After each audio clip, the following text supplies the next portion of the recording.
Bienvenue.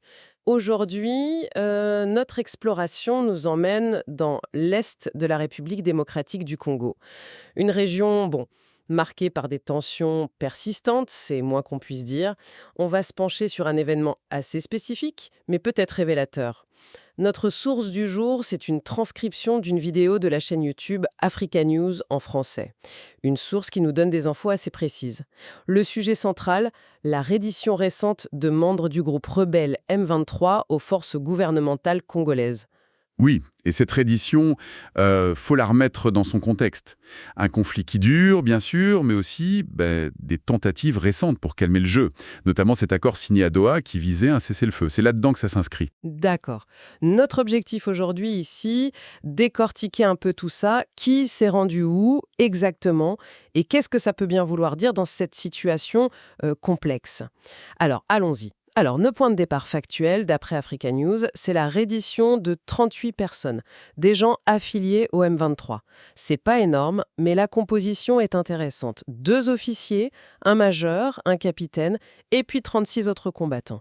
Déjà, 2 officiers, même si c'est pas le haut du panier, c'est notable, non?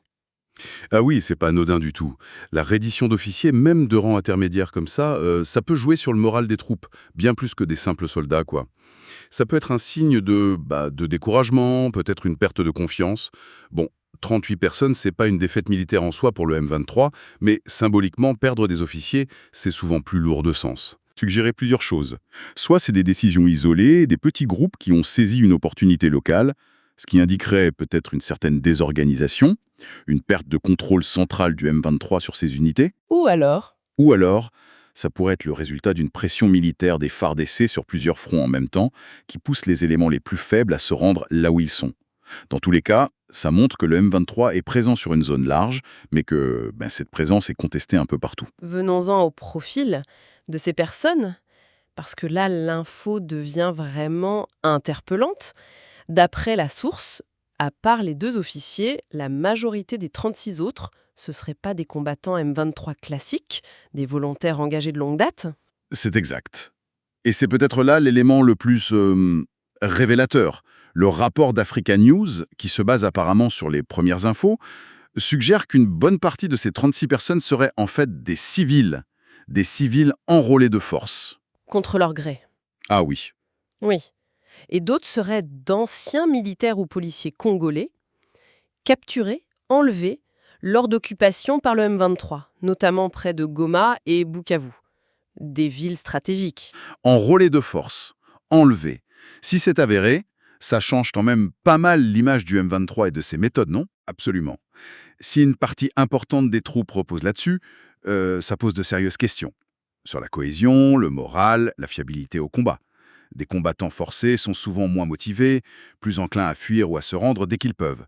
Ça pourrait expliquer ces redditions, en partie. Oui, logique.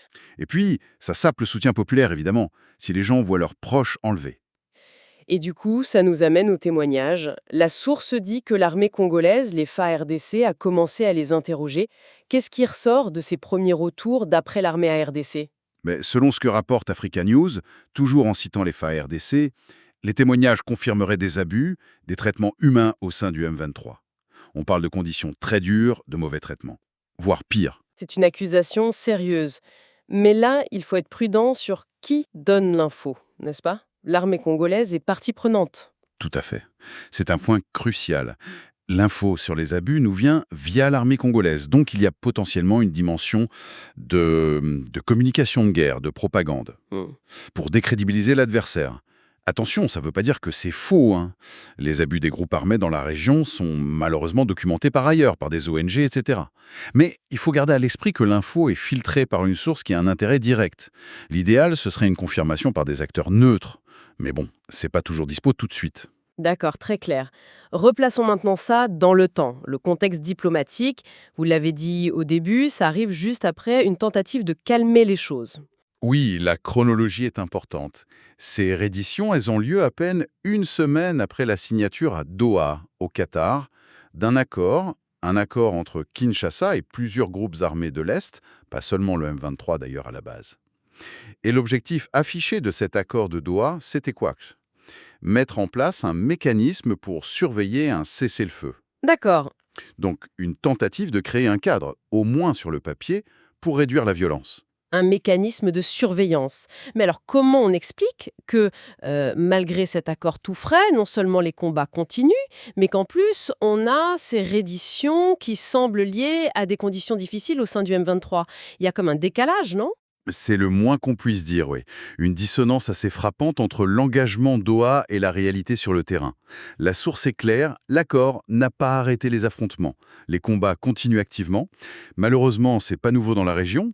Les accords sont souvent signés, parfois sous pression internationale, mais l'application, c'est autre chose. Pourquoi ça bloque souvent? La méfiance est énorme entre les acteurs. Les chaînes de commandement sont parfois floues, et puis il y a des intérêts divergents qui poussent à continuer les hostilités, quoi. Et cette méfiance, classiquement, ça donne des accusations mutuelles. Exactement, c'est le cercle vicieux. La source dit bien que chaque camp, le gouvernement et le M23, accusent l'autre de violer ce cessez-le-feu à peine conclu. Le M23 a dit avoir été bombardé par les FARDC après leur H. Du coup, le mécanisme de surveillance prévu à Doha, il peut difficilement fonctionner si la confiance de base n'y est pas. Et côté Kinshasa, les accusations vont plus loin. Elles visent un acteur extérieur. Oui, et ça c'est un élément absolument central, récurrent. Le gouvernement congolais pointe du doigt le voisin, le Rwanda. Kinshasa accuse Kigali de soutenir activement le M23 en armes, recrues, peut-être même appui direct des forces rwandaises. Et faut noter, c'est pas que Kinshasa qui le dit. Ah bon? La source mentionne que l'ONU aussi a exprimé des préoccupations similaires, pointant le rôle présumé du Rwanda. Si c'est avéré, ça change tout, hein. Ça devient plus une rébellion interne, mais un conflit régional par procuration, Mais le Rwanda nie. systématiquement et fermement. Kigali rejette tout ça en bloc. Ils disent que c'est Kinshasa qui cherche un bouc émissaire pour ses propres difficultés à contrôler l'Est. Du coup, on est dans une impasse diplomatique majeure. Des narratifs totalement opposés sur une question clé.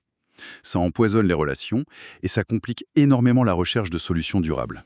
Bon, si on essaye de rassembler les pièces, d'un côté, on a cet événement du RN, 38 redditions, avec des profils particuliers, officiers, civils forcés, ex-militaires enlevés, le tout dispersé géographiquement, et des témoignages d'abus qui commencent à sortir via l'armée congolaise. C'est ça.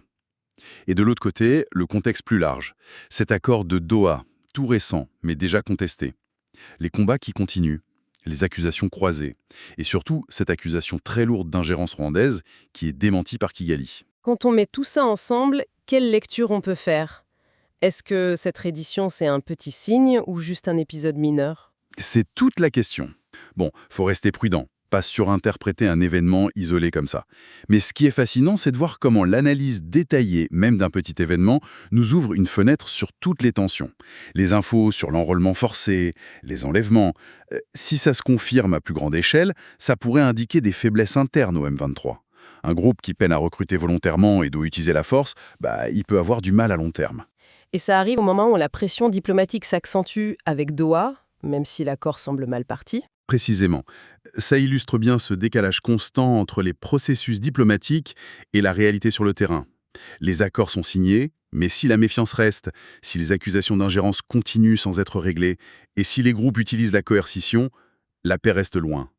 Cette reddition, ça pourrait être un petit signe de fragilité interne du M23, peut-être accentuée par la pression militaire, mais ça pourrait aussi être autre chose, une manœuvre, ou juste des circonstances locales. La source ne tranche pas, mais elle montre bien la complexité. Donc, pour résumer ce que nous apprend cette exploration via Africa News, une reddition qui, au-delà des chiffres, pose des questions importantes sur les méthodes, la composition du M23. Le tout dans un contexte de cessez-le-feu quasi mort-né et d'accusations graves d'ingérence régionale. Un petit reflet des défis énormes dans l'est de la RDC. Exactement. Et ça nous amène à une réflexion pour aller un peu plus loin, en s'appuyant sur tout ça. Si on accepte l'idée, suggérée par la source, que le M23 utilise l'enrôlement forcé et qu'il fait face à des accusations crédibles de soutien extérieur, qu'est-ce qui est le plus déterminant pour son avenir proche? Est-ce que ce sont ces possibles fissures internes, la démoralisation, le manque de volontaires, les abus qui pourraient le fragiliser le plus? Ou bien est-ce que c'est la continuation ou l'arrêt de ce soutien extérieur présumé qui va dicter sa capacité à tenir? C'est une question fondamentale, en effet. Si les problèmes internes s'aggravent, même un soutien extérieur pourrait ne pas suffire. Ou inversement? Oui, inversement. Même avec des problèmes internes, un soutien extérieur solide pourra lui permettre de continuer malgré tout. C'est tout l'enjeu. Comprendre si la vulnérabilité principale du groupe est interne, liée à sa structure, ses méthodes, ou si elle est externe, liée à ses appuis supposés. C'est crucial pour anticiper la suite. Les témoignages sur l'enrôlement forcé pointent vers une fragilité interne. Les accusations contre le Rwanda soulignent le facteur externe. La réalité, c'est sans doute un mélange complexe des deux. Un mélange complexe, qui montre bien que la situation là-bas ne se laisse pas réduire à des analyses trop simples. Il faudra continuer à suivre tout ça de très près. C'est sur cette interrogation qu'on termine notre analyse aujourd'hui. Abonnez-vous pour ne rien rater de l'actualité internationale et des enjeux diplomatiques.